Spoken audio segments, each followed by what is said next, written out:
Welcome to Aviation Careers Podcast. My name is Carl Valeri, and we're going to talk about the pilot shortage, the 2023 edition, coming up next in this episode. Before we begin, I know a lot of people come here for the first 5 minutes to find out how they can get that free scholarships guide with over $120 million in scholarships that we have in there. It's an online guide, and we have a sponsor for those guides for this episode, and that's Tailwind Waymakers.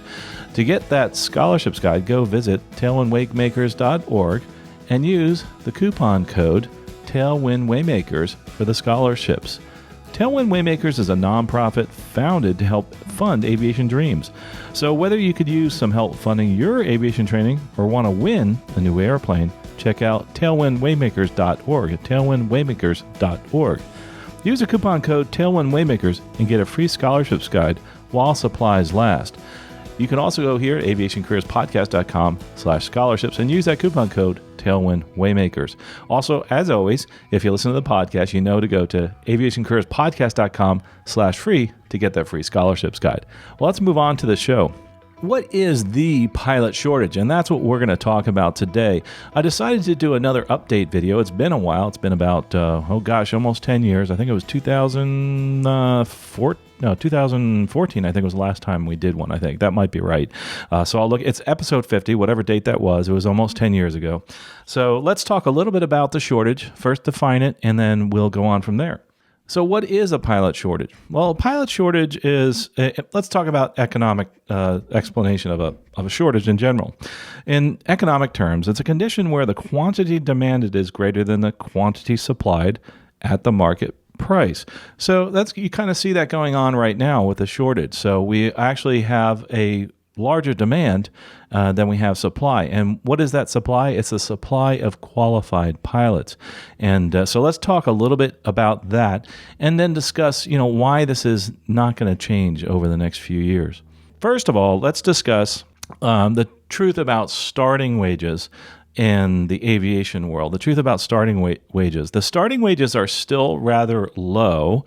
I know it's interesting that I say that, but if you take away a lot of the bonuses that have been put in place, et cetera, the wages are still low to start out, but it's true in any industry. Because remember, you have to start somewhere. Normally, to build hours, to go to an airline, you're going to need 1,500 hours now to actually go to an airline. And the reason being is that things have changed. The government has changed the rules and have said now that you need an airline transport pilot certificate to be able to go to an airline and fly as an airline pilot. Previously, all you needed was a commercial pilot certificate. So that's a lot more hours and many more years working as a flight instructor. When I got hired years ago, that was actually not true. It was 20 years ago where we just needed a commercial pilot certificate. Now you need to build more hours. And I know they have these things called restricted ATPs or airline transport pilot certificates, and that's where you can actually go work for an airline at reduced hours, and I talk about that in other videos. But you still need to have education and then also hours to get your restricted ATP. You have to go to an actual approved school. So that actually is another thing that's driving a lot of this current pilot shortage. But remember this, the pilot shortage is due to this lack of supply and a large demand. Look back just a few years ago. We had this pandemic that caused a lot of pilots to either possibly get furloughed or to take early retirement, etc. So just remember this. In the airline industry, there will always be shortages, and there will also be times when there's oversupply. And during those times of oversupply is the times where we see either the wages decrease or we see furloughs, etc. So with all that said, it doesn't really matter as far as if we have a shortage right now, because you're looking at this as a career for the long term. You're not just looking at the current shortage. You're not just looking at today, say. You're looking at 10, 20, 30 years from now. And this is something that I really want to discuss. Is one of the things that we tend to do is say, oh, look, there's the pilot shortage. We talked about it. But there's always been, even back in the 50s, 60s, 70s, 80s, they're very short sometimes, but there are some shortages. Ours, though, as far as looking at it from a career outlook, is really what we're interested in. Let's look at this from a more holistic viewpoint, and let's look at it from the next 10, 20, 30 years of your career. Let's look at it that way. So, and to back this up, I don't like to use my own statistics because, empirical data. We can look. We can just look at the news and say, hey, look, they're hiring pilots. They're trying to find pilots and they can't find them. They're canceling flights because we can't keep up with demand. Well, yeah, okay, but why? Let's dig into that. So there's a couple of reasons why. Is number one, it takes a long time to actually build a pilot, as they say. It takes a long time to actually get your certificate and enough hours so that you can become an airline pilot. So what we need to do is realize it could take up to 5 to 10 years to get to where you want to go and your career goal. And that's from the start. That's from getting your pilot certificate, building the hours, getting hired either as a flight instructor or doing some kind of a small operation, corporate or small cargo, moving on to a regional, maybe skipping the regional, going to the major. But that's going to take you anywhere from 5 to 10 years to get to the goal, which is either working for a major or working for that corporate job that you want. So let's kind of look at that as far as the time that you need to think about when you're looking at this as a career.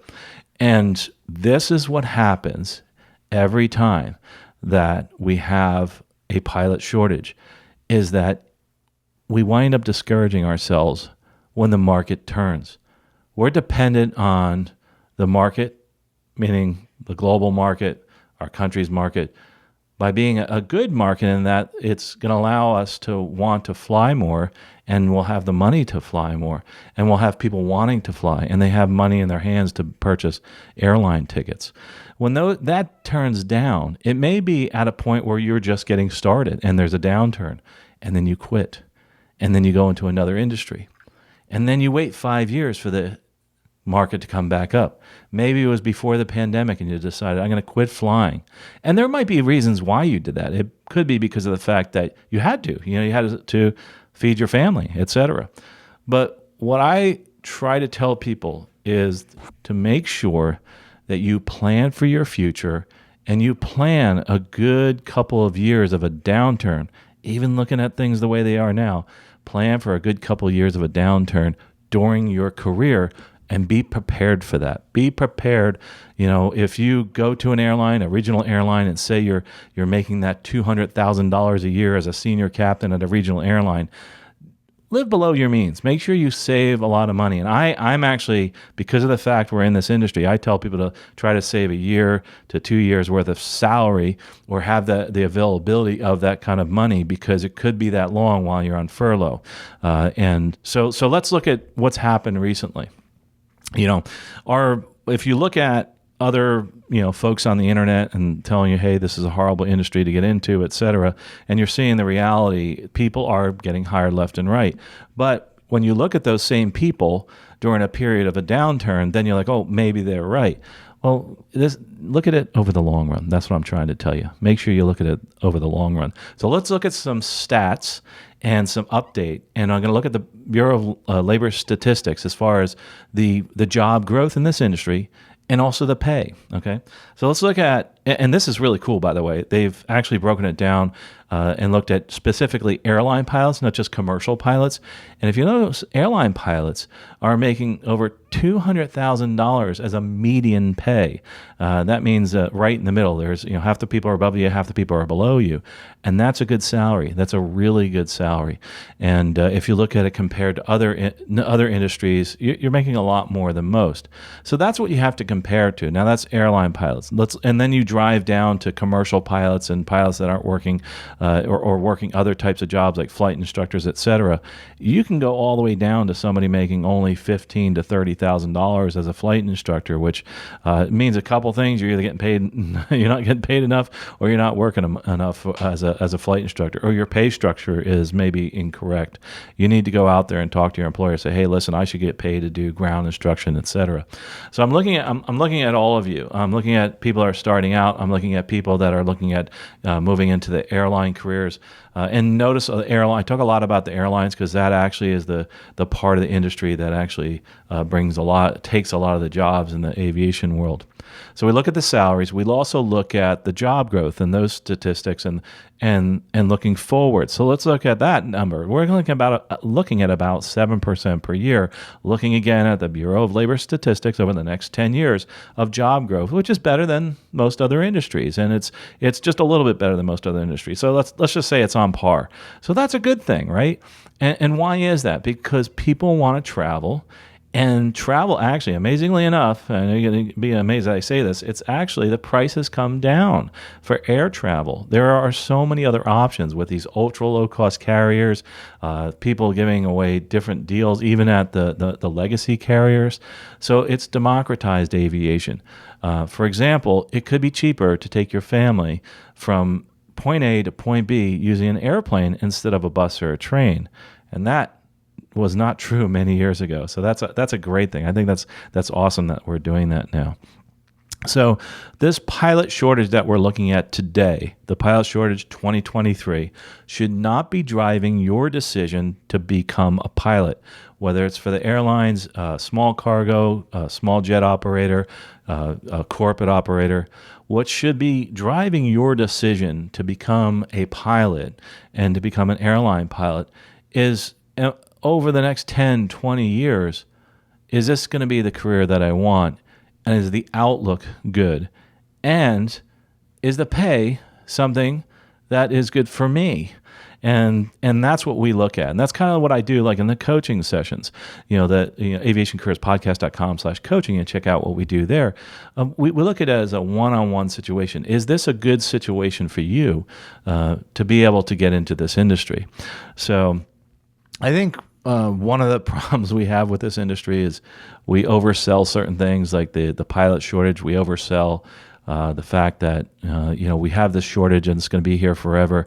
We're going to have a downturn in the economy at some point. Remember, there's other things that have intervened. The government has intervened, especially with licensing. They've said, okay, you need more hours to become an airline pilot, where you didn't have to have as many hours before. They've also intervened where we've had downturns in the economy. They've actually kept the airlines afloat because we need a mode of transportation. One of the reasons they've done that. And that has caused people to actually stay employed. And some people have actually made more money during the downturn, even while they weren't flying. And that sounds crazy, but some people have taken advantage of some of the loans that the government's given out. So those are the kind of things that, not in a bad way, I'm just saying that if you're working for an airline, you may get paid to sit at home during this pandemic that we had recently. So those are some of the good things. Good news is there's going to be jobs. It's going to be an industry that keeps growing. Aviation, the cost to the individual, especially for the airlines, is going down for the airline ticket prices. I know that the prices have come up. That's due to inflationary reasons also, and so there's lots of reasons ticket prices go up and down, and there's also lots of reasons why there's more supply and demand for pilots. There's lots of things I could quote, and I'm not going to go into it. Obviously, we could talk about the retirements. We could talk about the expansion of the airlines, but I'm taking this as a more holistic viewpoint. Yes, there is going to be some growth in this industry, about 7% per year, as far as what the BLS is talking about, Bureau of Labor Statistics. You can make a good living as an airline pilot. As a commercial pilot, 135 median income, that's pretty good too. So you'll make better than most. And just remember this, that it's also something that's a lot of fun and something you can do for the rest of your life and enjoy. And that's where we also have to look at all the other things in the airline industry and also in the aviation industry. We talk about pilot shortage, that's what we're doing today. But remember, there's a shortage of labor in general, just right now in the U.S. and even worldwide. So that's what I want to say about the pilot shortage. I think one of the things that we need to do is we need to be careful who we listen to. I mean, there's a lot of people that are out there on the internet and have opinions. When we put this video out, there'll be a lot of opinions down below. And just be careful what people say about this pilot shortage and what it is, because we all define it differently. But what I want you to do is look at this industry as something that is going to be your career. Don't just get into this job in this industry just because that currently there's a shortage of pilots. Get into this industry because you love aviation and you love flying. And because if you're going to do this just for the money, similar to any other career out there, you're really going to be disappointed because you're going to look at this just as a paycheck. Look at this as something that is going to fulfill your internal needs and your view as to what a good career would be. Some of you might not want to become pilots, but you listen to this and you watch this because you're thinking about it and you realize, hey, I want to do something else. And that's terrific too. And I think that's something that's really important. Again, the most important thing, get with somebody that you can talk to, a counselor, et cetera, just like we do here with the career coaching. And if you're interested in career coaching, by the way, we book out about a month or so in advance. So if you want to get involved, we'd love to help you out, and there'll be links in the show notes for that. But make sure it's somebody who's unbiased. And a lot of times you usually pay somebody for that unbiased opinion. And then, talk to people who've been in the industry for a long time. Like I've been in this industry for decades, and I've seen the ups and the downs. I've helped a lot of people that have gone through furloughs and thousands of pilots that have gone through furloughs and find jobs for those people. But one thing I've noticed is that the people that are happiest in this industry are those people that do this because they love the aviation industry just like I do. And that's what I want you to look at. Will you still love this industry? Will you enjoy this industry even during in a downturn? And I know there's a shortage right now, but in the future, there may not be. Will you be able to get through that?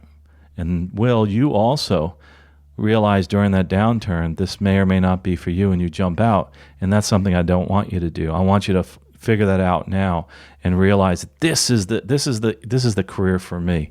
It's a great job. I love it. I have to say I enjoy the overnights. I enjoy traveling. As you know, I'm teaching a lot more now, and I love that too. But there's so many different things that you can do in this world of aviation that will keep your interest. And also, do me a favor, if you're interested in getting into this, or you have somebody that you know that's interested, look at our scholarships guide and look at the scholarships are not just for people that are younger, although most of them are, but there's other ones out there for all different types. And AviationCareersPodcast.com/scholarships. And a big shout out to our sponsor of this episode. That's Tailwind Waymakers, tailwindwaymakers.org. Go visit them, check out what they're doing. And they're the people that are actually, it's a nonprofit helping people fund aviation dreams, and they'll fund the whole rating. So whether you're could use a little bit of funding to help move forward in your career or fulfill your dreams, or you want to just win one of those airplanes that they're giving away, check them out at tailwindwaymakers.org. Use a coupon code tailwindwaymakers, and you might get a free scholarships guide. If not, also go to aviationcareerspodcast.com/free to find out more about those free scholarships guides out there. But I want to leave you with this. Most importantly, the thing that you can do for me is make sure that when you're looking at this career and you're looking at, say, moving forward in any career, no matter what it is, it could be a career as an automobile mechanic, whatever that may be, that you every single day do something that'll move you forward and move you towards that career goal or towards the decision whether you want to have that as a career. So every single day, take one step towards your career goal, and you know what? You'll get there sooner than you think. And I can't wait to hear about your stories as to what you've done during these periods, downturns, and also what you've done to move forward in your career and your goals, knowing about the fact that this can be an up and down industry, that you really love this aviation industry. So I'd love to hear from you. Feedback at aviationcareerspodcast.com. Send us your stories. If you want to be a guest on the show, we'd love to have you on the show to talk about what you've done in your aviation career and how you can inspire other people. Also, go check out the YouTube channel because there's a lot of conversations that go on in the comments there. And of course, those comments, some of those comments are good, some are bad, but read them all and use them to help you in your career. We'll talk to you next episode, and don't forget to take one step today to move forward in your career. Safe flying out there.